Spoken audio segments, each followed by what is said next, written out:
Hello and welcome to mister classes YouTube channel. जैसे कि आपको पता है कि अपन 9th क्लास में नंबर सिस्टम जो चैप्टर है उसके सेकंड पार्ट जो एक्सपोनेंट्स ऑफ रियल नंबर है वो पढ़ रहे हैं और प्रीवियस क्लासेस को उम्मीद करते हैं आप अच्छे तरीके से पढ़ रहे होंगे। एक बात आपको बता दें कि जो भी नए व्यूवर्स आज हमारे साथ जुड़े हुए हैं, सबसे पहले तो चैनल को सब्सक्राइब कर लें, बेल आइकन को प्रेस कर लें। बहुत सारे लोगों का जो ग्रुप हमारे बने हुए हैं व्हाट्सएप के, टेलीग्राम के, वहाँ पे लोगों के कमेंट आ रहे हैं कि नोटिफिकेशन नहीं आ रहा है। तो नोटिफिकेशन इसलिए नहीं आ रहा है क्योंकि जो सब्सक्राइब जब आप करते हो, सब्सक्राइब के बाजू में आपको बेल आइकन मिलता है, तो बेल आइकन को आप ज़रूर प्रेस कर दें, क्योंकि जिससे आपको प्रॉपर नोटिफिकेशन मिलती रहेंगी। और मैं आप लोगों से एक रिक्वेस्ट करना चाहूँगा, हाँ बिल्कुल रिक्वेस्ट, आपने सही सुना, कि आप लोग जो है अपने दोस्तों के साथ ज़रूर शेयर करें इन वीडियोज़ को, ठीक है। जैसा कि मैंने आपको पहले भी बताया है कि अपने इस चैनल पर 9th 10th 11th 12th सभी की क्लासेस चल रही हैं। मैथ साइंस पूरा कराया जा रहा है। तो हर बच्चे से हम उम्मीद करते हैं कम से कम अपने 10 से 15 दोस्तों को बताएगा, अपने 10 से 15 फ्रेंड्स को शेयर करेगा कि कितना यूज़फुल कंटेंट प्रोवाइड हो रहा है फ्री ऑफ कॉस्ट, किस तरीके से ये चल रही हैं। ये देखो आपकी रिस्पॉन्सिबिलिटी है, केवल मेरी नहीं है। मेरा काम पढ़ाना है, मैं आपको अच्छे तरीके से वो चीज़ें डिलीवर कर रहा हूँ। आप लोग बस, आपसे कोई सिंगल पैसा भी चार्ज तो किया नहीं जा रहा है। केवल आप लोगों से एक चीज़ मैंने मांगी है कि आप ज़्यादा से ज़्यादा इन वीडियोस को शेयर करें और अपना वैल्यूएबल फीडबैक भी दें। अगर आपको कोई डाउट लगता है किसी क्वेश्चन में तो आप ज़रूर कमेंट बॉक्स में मेंशन करें, साथ में आप वीडियो को लाइक कर दें, ठीक है।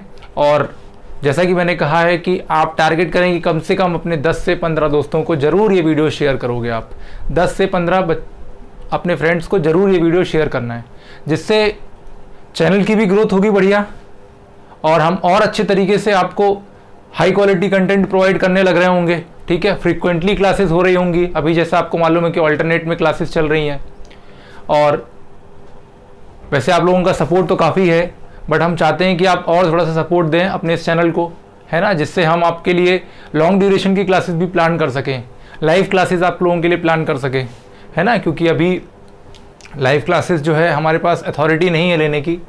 तो जैसे ही आप ज़्यादा से ज़्यादा वीडियो को शेयर करते हो और अपने साथ मेंबर्स जुड़ते हैं, अपनी फैमिली और स्ट्रॉन्ग बनती है, तो हम कोशिश करेंगे कि आपके लिए आधे घंटे की जो 20-25 मिनट की जो वीडियो अभी आप लोगों के लिए प्रोवाइड हो रही हैं, उनको हम 1 घंटे या 1.5 घंटे की भी कर दें, ठीक है। तो ये सब देखो आप पे डिपेंड करता है। आप लोग जिस तरीके से चैनल को प्रमोट करना चाहोगे उस तरीके से हम आपके लिए चीज़ें डिलीवर कर रहे होंगे, ठीक है।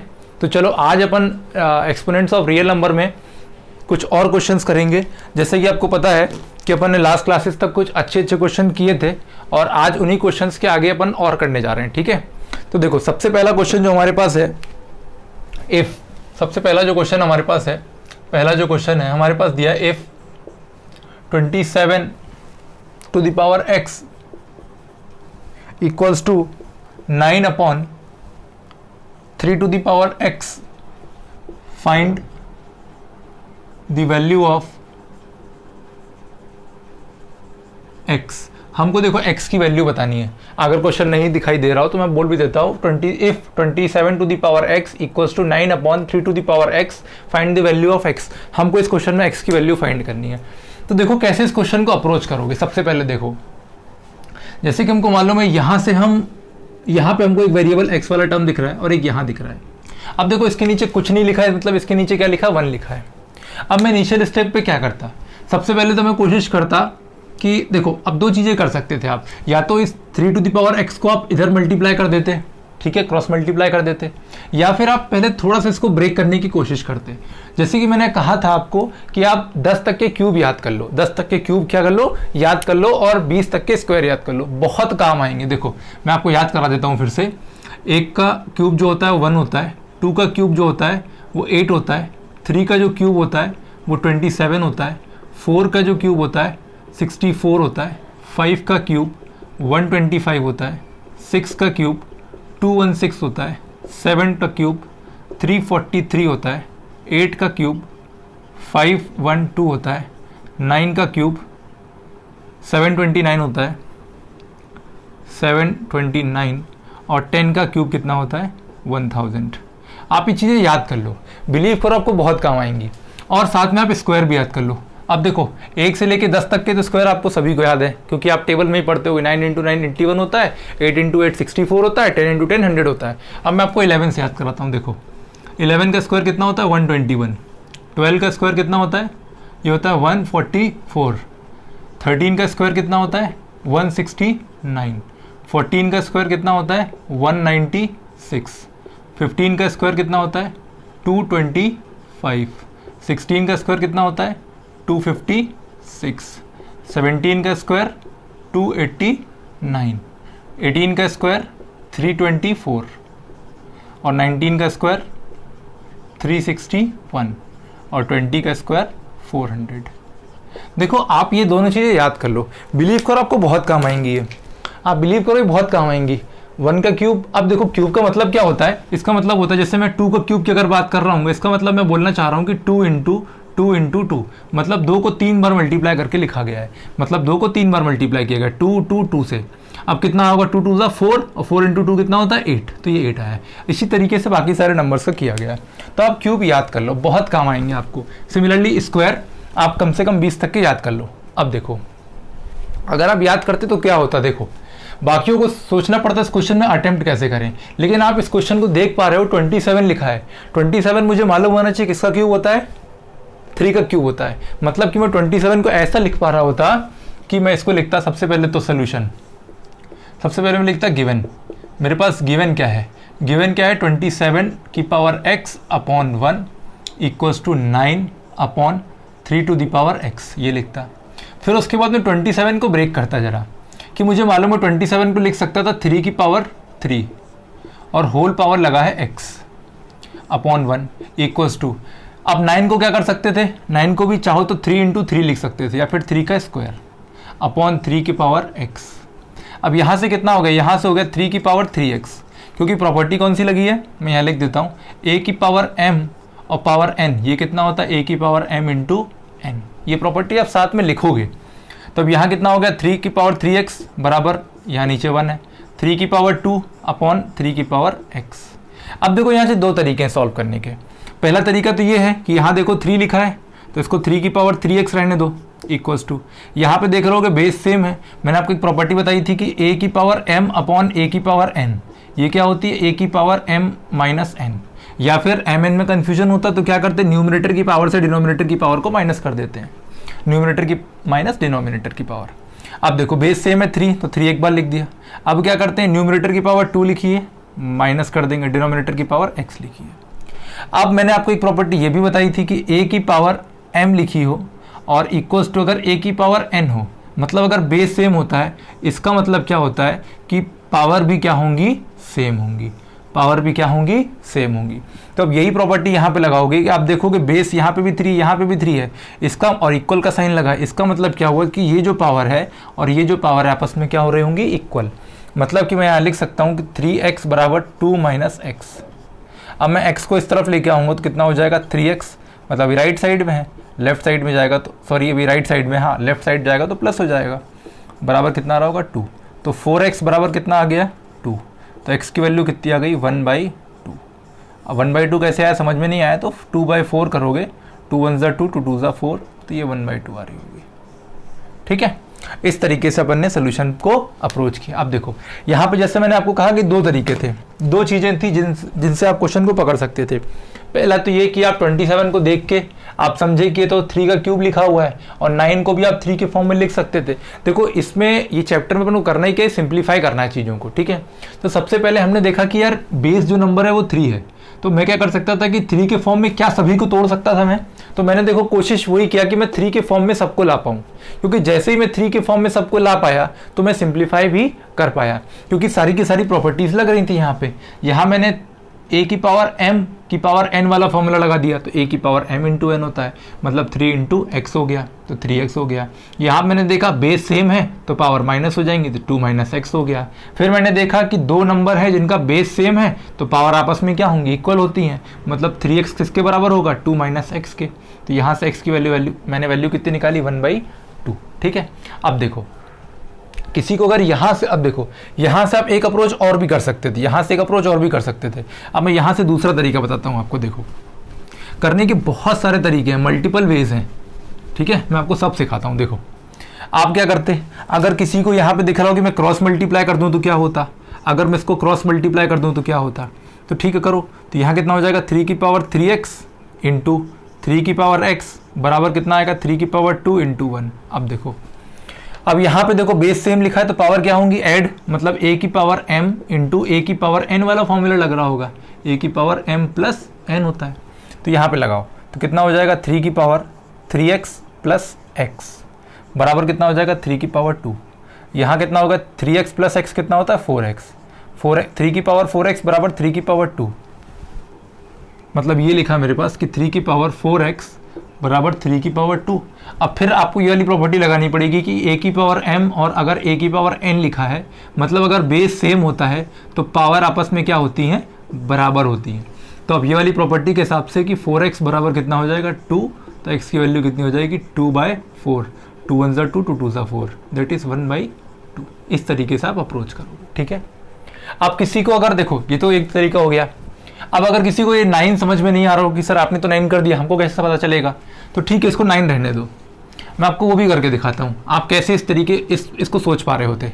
देखो आप इसको 9 रहने दो। अब आपने देखा यहाँ पे कि यहाँ 9 है, मैं जहाँ जहाँ 3 का स्क्वायर था मैंने वहाँ 9 कर दिया। देखो अब ये 9 लिखा है, ये 9 लिखा है, ये 9 लिखा है। अब आप यहाँ से देख पा रहे हो कि मैं इस पावर को कब कंपेयर कर पाता, मैं ये जो 4x है इसकी वैल्यू कैसे निकाल पाऊंगा, जब मैं ये वाली वैल्यू निकाल पा रहा हूँ, जब मैं 9 को सिंप्लीफाई कर पा रहा हूँ। तो 9 को मैंने सिंप्लीफाई किया, मुझे मालूम था कि 9 तो 3 इंटू 3 होता है, तो मतलब कि मैं इसको 3 की पावर 2 लिख पा रहा हूँ, तो वही मैंने यहाँ किया, ठीक है।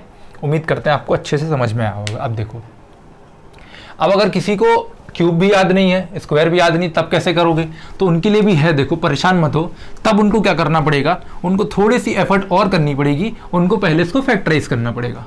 पहले क्या करना पड़ेगा, फैक्टराइज करना पड़ेगा। देखो कैसे, उनको पहले फैक्टराइज करना पड़ेगा। सबसे पहले सारे नंबर को फैक्टराइज करना पड़ेगा। फैक्टराइज क्यों, क्योंकि आप हर नंबर को सबसे उनके बेसिक फॉर्म में, सबसे छोटे फॉर्म में लेके आओ। 27 को पहले आप फैक्टराइज किए, 27 ऐसा लिखे, फिर आपने लिखा 3 9 × 27 होता है, फिर 3 3 × 9 होता है, और 3 1 × 3 होता है।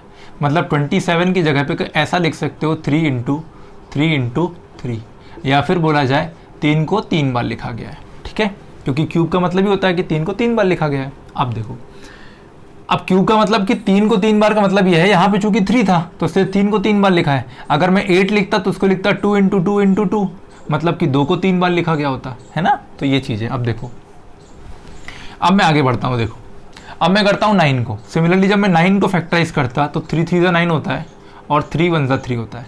मतलब मैं 9 को लिख पा रहा था 3 × 3, या बोला जाए 3 की पावर 2। इस तरीके से आप इतना करने के बाद और फिर जो सोल्यूशन अपन ने पहले किया है वही करना है अपन को, ठीक है। तो उम्मीद करते हैं आपको ये सब समझ में आ रहा है, ठीक है। अब देखो कैसे करेंगे अगला क्वेश्चन।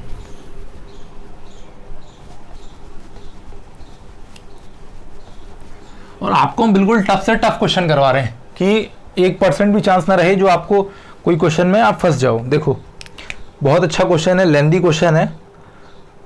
चलो ये वाला क्वेश्चन पहले करते हैं। दूसरा क्वेश्चन देखो, दूसरा क्वेश्चन आज का मुझे दिया है x की power 2 to the power n plus 2 to the power n plus n minus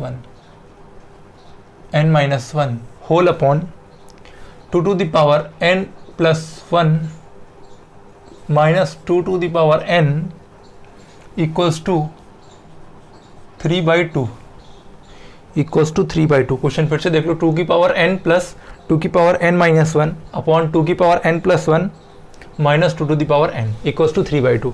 मुझे निकालना, अच्छा मुझे प्रूफ करना है, सॉरी मुझे क्वेश्चन को प्रूफ करना है। मतलब ये लिखा है प्रूफ दैट, ठीक है। प्रूफ दैट मतलब कि जो लेफ्ट हैंड साइड है वो किसके बराबर है, राइट हैंड साइड के। मुझे ये प्रूफ करना है, ठीक है। अब देखो, अब कैसे क्वेश्चन की तरफ बढ़ते, देखो मुझे ये लेफ्ट हैंड साइड जो है ये मुझे राइट हैंड साइड के बराबर प्रूफ करना है। तो देखो यहाँ से तो आप कुछ नहीं कर पाओगे, 3/2 तो कांस्टेंट टर्म लिखी, तो यहाँ से तो आप कुछ नहीं कर पाओगे। आप यहीं से चीज़ें जो है सॉल्व कर सकते हो, ठीक है। एक बार देख लेता हूँ, प्रूफ ही है कि वैल्यू निकालना है, प्रूफ है, ठीक है, प्रूफ करना है अपन को। अब देखो कैसे करोगे, देखो जितनी मैंने आपको प्रॉपर्टी बताई है उनके इन्वर्स भी सही हैं। इन्वर्स का मतलब क्या होता है कि अगर कहीं पे a की पावर n अपॉन a की पावर m, जो मैंने आपको बताया था कि a की पावर m, ये m था, ये n था, ये होता m माइनस n, मैंने आपको ये कहा था। तो कहीं पे अगर a की पावर m माइनस n लिखा है तो मैं इसको ऐसा भी लिख सकता हूँ कि a की पावर m अपॉन a की पावर n, क्योंकि भाई इक्वल का मतलब क्या होता है, जो ये है वही ये है, या जो ये है वही ये है, यही तो मतलब होता है। मतलब कि अगर कहीं पे ऐसा लिखा था a की पावर m इंटू a की पावर m n लिखा था, तो मैं इसको लिख रहा था a की power m plus n।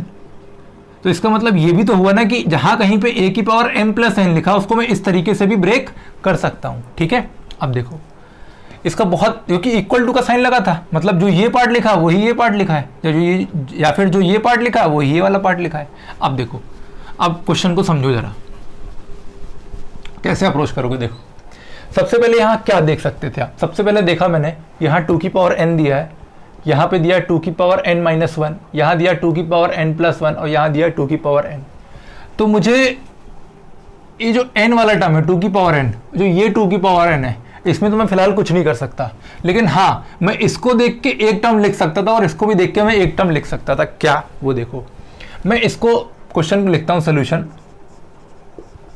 Pen change कर देता हूँ जरा। देखो मैं सोल्यूशन पे करता कि 2 की पावर n प्लस, अब देखो 2 की पावर n माइनस 1 का मतलब क्या हुआ होगा, इसका मतलब यही तो हुआ होगा कि 2 की पावर n लिखा होगा डिवाइड में 2 लिखा होगा, इसका मतलब तो यही हुआ होगा कि 2 की पावर n लिखा होगा और डिवाइड में 2 की पावर 2 लिखा होगा। 2 लिखो या 2 की पावर 1 लिखो, क्योंकि देखो ना आप इसको अगर अच्छा सॉल्व करते, अगर इसको आप सॉल्व करने जाते तो 2 की पावर n अपॉन 2 लिखा होता, तो आप क्या करते, 2 की पावर n माइनस 1 करते। ठीक है ना, तो मैंने ये कर दिया। अब देखो अगले स्टेप में डिवाइड, यहाँ पे देखो प्लस लगा है, तो मैं क्या करता, मैं यहाँ पे 2 की पावर n इंटू 2 की पावर 1 करता, क्योंकि आपको मालूम है कि a की पावर n इंटू a की पावर m बराबर क्या होता है, a की पावर m प्लस n। तो अगर कहीं पे प्लस के फॉर्मेट में लिखा है तो आप इसको इस तरीके से लिख सकते हो, तो मैंने वही किया, minus 2 to the power n। ठीक है, अब देखो, अब आप यहाँ से क्या कर सकते हो, तो ये देखो अगर मैं इस 2 टू द पावर n को यहाँ 2 की पावर, अब देखो अगर इन दोनों का एलसीएम लो, इसके नीचे 1 लिखा है, अगर इनका एलसीएम लोगे तो एलसीएम कितना आएगा, 2 ही एलसीएम आएगा, तो इन टर्म ये वाली टर्म इधर मल्टीप्लाई हो रही होगी। देखो इन दोनों का जब एलसीएम लोगे तो 2 आएगा, और 2 को जब 1 से डिवाइड करोगे तो कितना आएगा, 2 आएगा, और फिर इस 2 को इधर मल्टीप्लाई करना पड़ेगा। समझे ना भाई, एलसीएम में क्या करते थे, देखो एलसीएम में आप यही तो करते थे, मैंने बोला 3 और 2 का एलसीएम लो, जैसे लिखा 1/3 और 1/2 लिखा है। ठीक है, 3/2 लिखा मान लेते हैं। ठीक है, अब मैंने बोला इन दोनों का एलसीएम लो, तो एलसीएम क्या लेते थे, 6। फिर क्या करते थे, 6 को पहले आप 3 से डिवाइड करते थे, तो 3 2 6 आता था। अब ये 2 को 1 से मल्टीप्लाई करते थे, 2 आता था। फिर जैसे यहाँ मान लेते चलो प्लस लिखा है, फिर आप क्या करते थे, आप 6 को आप क्या करते थे, 2 से डिवाइड करते थे, तो 2 3 जा 6 होता है, और फिर 3 को इस 3 से मल्टीप्लाई करते थे, यही तो करते थे। तो वही मैंने यहाँ बोला, इन दोनों का एलसीएम कितना आया, 2 आया। 2 को किससे डिवाइड करोगे, फिर 1 से डिवाइड करोगे, कितना आएगा, 2 आएगा। अब इस 2 को इधर मल्टीप्लाई करना पड़ेगा। समझे ना, तो अब देखो, और अगर समझ में नहीं आया तो प्रीवियस वीडियोस को रिवाइज करो, बहुत बार ये कंसेप्ट मैंने आपको बताया है। ठीक है, अब देखो इन दोनों का एलसीएम लो, एलसीएम कितना आएगा, देखो एलसीएम आ रहा होगा 2 आ रहा होगा, यहाँ कितना है 2 की पावर n इंटू 2 आ गया, प्लस 2 की पावर n होल अपॉन में कितना आ गया, ये केवल न्यूमरेटर को मैंने सॉल्व करके ये लिखा है। यहाँ पे कितना लिखा, 2 की पावर n इंटू 2 माइनस 2 की पावर n। अब देखो, अब देखो क्या है, अब क्या करोगे, इसके नीचे कुछ नहीं तो 1 लिख दो। अब क्या लिखा है, इसका मतलब क्या हुआ है, तो ये वाली क्वांटिटी है और ये वाली क्वांटिटी है, ये दोनों क्या हो रही हैं, डिवाइड हो रही हैं। आप देखो बीच में डिवाइड का साइन लगा है, बीच में क्या लगा, डिवाइड का साइन लगा है। मतलब कि मैं इसको अगर और सिंप्लीफाई थोड़ा करता तो मैं इसको ऐसा लिखता, देखो मैं इसको ऐसा लिखता कि 2 की पावर n इंटू 2 प्लस 2 की पावर n बाई 2, फिर यहाँ डिवाइड का साइन लगाता और क्या आता, 2 की पावर n इंटू 2 माइनस 2 की पावर n बाय 1। फिर डिवाइड का साइन जब हटता है तो किसका साइन आता है, मल्टीप्लाई का। तो मैं क्या करता, 2 की पावर n इंटू 2 प्लस 2 की पावर n बाई 2, ये पूरे के नीचे है 2, ठीक है, इंटू 1 अपॉन 2 की पावर n इंटू 2 माइनस 2 की पावर n। इतना किया, इसमें तो कोई दिक्कत नहीं है, ये n है, इसमें तो कोई दिक्कत नहीं है। अब कैसे अप्रोच करोगे? अब मुझे दिख रहा है यहाँ पे भी 2 की पावर n है, यहाँ पे भी 2 की पावर n है, यहाँ पे भी 2 की पावर n, यहाँ पे भी 2 की पावर n। तो मैं क्या करता हूँ, 2 की पावर n को बाहर निकाल लेता हूँ। तो मैंने 2 की पावर n को बाहर निकाला। अब अंदर देखो कितना बचा, अंदर बचेगा 2 प्लस यहाँ कितना बच रहा होगा 1, डिवाइड में कितना आएगा 2 इंटू 1 अपॉन, जब यहाँ से 2 की पावर n कॉमन निकाला तो कितना बचा, देखो 2 माइनस 1 बचा। ठीक है, इसमें तो कोई दिक्कत नहीं होनी चाहिए मेरे ख्याल से। क्या किया मैंने, इन दोनों से मैंने इस ये वाली टर्म से और ये वाली टर्म से 2 की पावर n कॉमन निकाला।